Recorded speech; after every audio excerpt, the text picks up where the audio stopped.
गणतंत्र दिवस पे ये कविता जो इस वीडियो में मैं लेकर आ रहा हूं, ये एक लंबी कविता है। इस कविता का शीर्षक है देश एक राग है। आज के दिन या किसी भी दिन ये कविता क्यों जरूरी है आज के समय में, ये आप जब सुनेंगे तो आपको समझ में आ जाएगा। हिंदी के एक ऐसे कवि की कविता है जिसको बहुत सारे लोग अब भुला चुके हैं, नहीं जानते हैं। ठीक वैसे ही जैसे ज्यादातर अच्छी चीजें हमने भुला दी हैं या हम उनके बारे में नहीं जानते हैं। भगवत रावत की कविता है। इस कविता को सुन के अगर आपको ये कविता अच्छी लगे तो भगवत रावत को ढूंढ के पढ़िएगा। दिमाग को नए पंख मिलेंगे और विस्तार मिलेगा। जितना दिमाग खुलता जाएगा उतनी ये लड़ाई हम लड़ पाएंगे। देश एक राग है। इस बार 26 जनवरी पर मैं देश के नाम संदेश देना चाहता था, राष्ट्र के नाम नहीं, देश के नाम।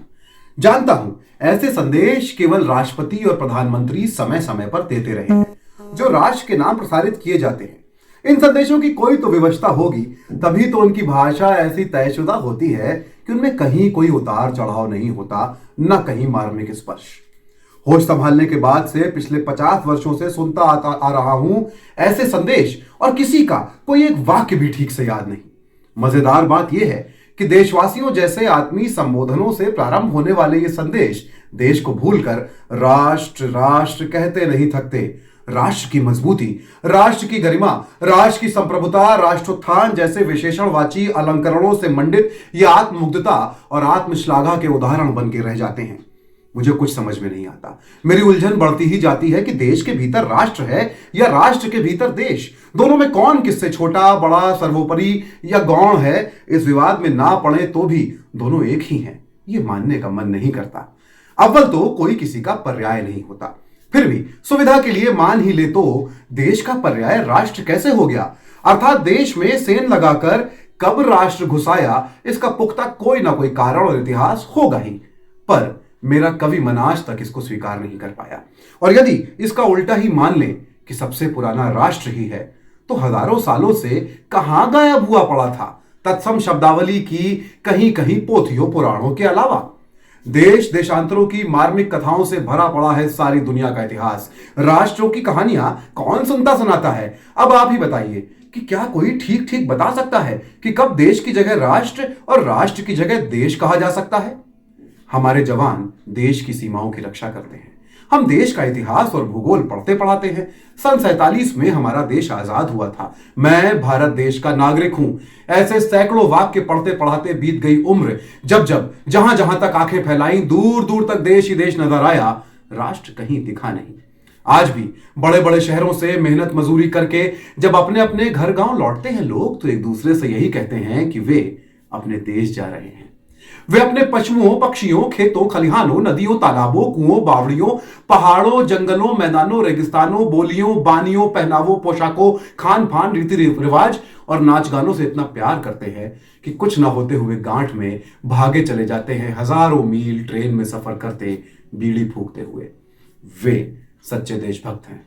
वे नहीं जानते राष्ट्रभक्त कैसे हुआ जाता है। आजादी की लड़ाई में हंसते गाते फांसी के फंदों पर झूलने वाले देशभक्ति के गीत गाते गाते शहीद हो जाते थे।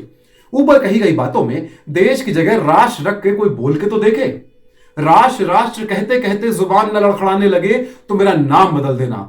वहीं एक वाक्य में 10 बार भी आए देश तो मीठा ही लगेगा शहद की तरह। देश एक राग है।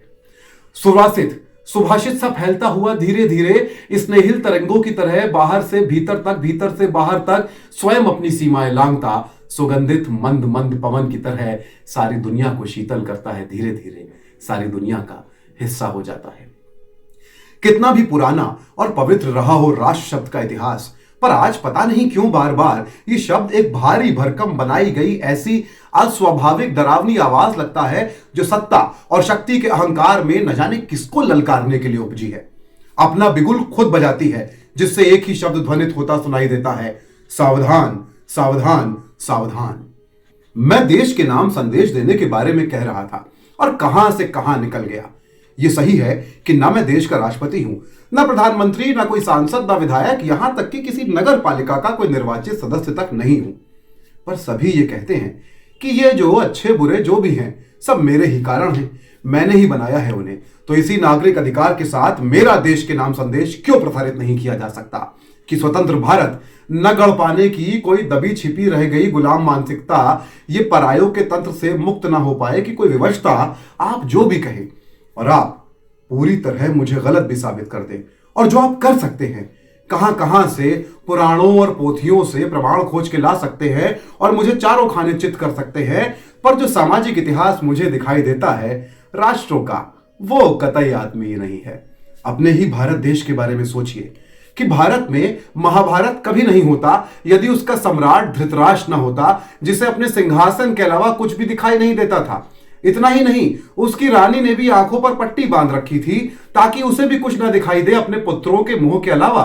भारत में महाभारत का कुछ अता पता नहीं लगा आपको। और क्या ध्वनि निकलती है इस वाक्य से? सत्ता के आतंक, दंभ, हिंसा और युद्ध के अलावा जिस जिस शब्द से जुड़ा ये महाउपसर्ग शब्द की सूरत बदल के रख दी।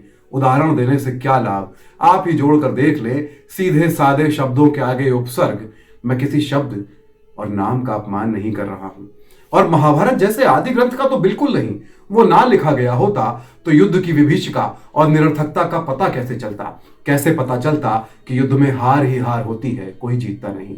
राष्ट्र ही सर्वोपरि है, तो एक ही राष्ट्र के भीतर कई राष्ट्रीयताओं की धारणा से आज भी मुक्त नहीं हुए आप। व्यर्थ गई हजारों वर्षों की यात्रा आपकी, बर्बर तंत्र से प्रजातंत्र तक की। तो फिर जाइए वापस अपने अपने राष्ट्रों में, लौट जाइए अंधेरी खाइयों गुफाओं में, यदि यही चाहते हैं आज भी नए चेहरों वाले आपके पुराने विस्तारवादी माई बाप, जो कभी नेशन का सिद्धांत लेकर आए थे और बढ़ाते रहे अपना साम्राज्य। इतने वर्षों की दास्ता से कुछ सबक नहीं सीखा आपने? धर्म के नाम पर बांटे गए, खुशी खुशी बट गए, भाषाओं के नाम पर अलग अलग किया गया। अलग हो लिए, सब अपनी अपनी जातियों के नाम पर भी बना लीजिए अपने अलग अलग राष्ट्र, और अब इस बार डूबे तो कोई किसी को बचा नहीं पाएगा। मैं फिर कहता हूं कि मैं किसी शब्द और किसी नाम का अपमान नहीं कर रहा, केवल उस मानसिकता की तरफ संकेत कर रहा हूं जो अपनी कुलीनता के दंभ में अपने ही देश में अपने ही वर्चस्व का अलग राष्ट्र हो जाना चाहती है और धीरे धीरे सारे देश को इकहरा राष्ट्र बनाना चाहती है। आज भी 21वीं सदी में ज्ञान विज्ञान सब एक तरफ रख के ताक में रक्त की शुद्धता पवित्रता की दुहाई देकर भोले भाले लोगों को जिन गुफाओं में ले जाकर जिंदा दफन कर देना चाहते हैं, वे इतिहास गवाह है उन गुफाओं से निकलने में सदियां बीत जाती हैं। आप समझ ही गए होंगे कि बात महज शब्दों की नहीं, प्रवृत्तियों की है। और कठिनाई यही है कि उनके बारे में शब्दों को छोड़कर बात नहीं की जा सकती। भाषा में इस प्रवृत्ति का तद्भव को तत्सम में जबरदस्ती रूपांतरित करने का शीर्षासन कह सकते हैं। सभी जानते हैं कि यह अस्वाभाविक प्रक्रिया है। फजल ने किस सादगी से कहा था, पहाड़ तक तो कोई भी नदी नहीं जाती। यह मानसिकता देश की बहुरंगी संस्कृति को पहले राष्ट्र की संस्कृति कह के इकहरा बनाती है, फिर देश को एक तरफ फेंक सांस्कृतिक राष्ट्रवाद का नारा लगाती है। मैं किसकी कसम खाऊं, मुझे भाषा के किसी शब्द से चिढ़ नहीं है। चिढ़ है तो उस मानसिकता से जो शब्दों को मनुष्य के विरुद्ध खड़ा कर देती है, जो सिर्फ मनुष्य को दिए गए नामों से पहचानती है, उनकी जातियों से पहचानती है, उनके रंगों से पहचानती है, और कभी उनकी भाषा में दिए गए ईश्वर के नाम के लिए उनके अलग अलग शब्दों से पहचानती है। देश देशजों से बना है, उनकी बहुरंगी छटा देशों का इंद्रधनुष बनाती है जो सबको अपने अपने आसमान में दिखाई देता है। कौन होगा जिसका मन इंद्रधनुष देखकर इंद्रधनुष जैसा ना हो जाए? मान लिया कि अंग्रेजी के नेशन शब्द के लिए हिंदी में फिर से पैदा हुआ राष्ट्र, तो नेशन शब्द में कौन से सुर्खाब के पर लगे हैं? पश्चिमी दुनिया की लगभग सभी भाषाओं में कितना प्यारा है कंट्री शब्द अर्थात देशज। कब और कैसे दबोच लिया कंट्री जैसे आत्मीय शब्द को नेशन ने? यह खोज का विषय जरूर होना चाहिए, जरूर उसके पीछे कोई बर्बरता छिपी होगी। इसके बाद भी, इस सब के बाद भी आपको अपना राष्ट्र मुबारक, मुझे तो अपना देश चाहिए। आपको 21 तोपों की सलामी मुबारक, मुझे आसमान में लहराता तिरंगा चाहिए। बुरा लगा हो तो माफ करना, मैं तो अपने लोकतंत्र में अपनी छोटी सी नागरिक इच्छा पूरी करना चाहता था कि इस बार 26 जनवरी पर मैं देश के नाम संदेश देना चाहता था।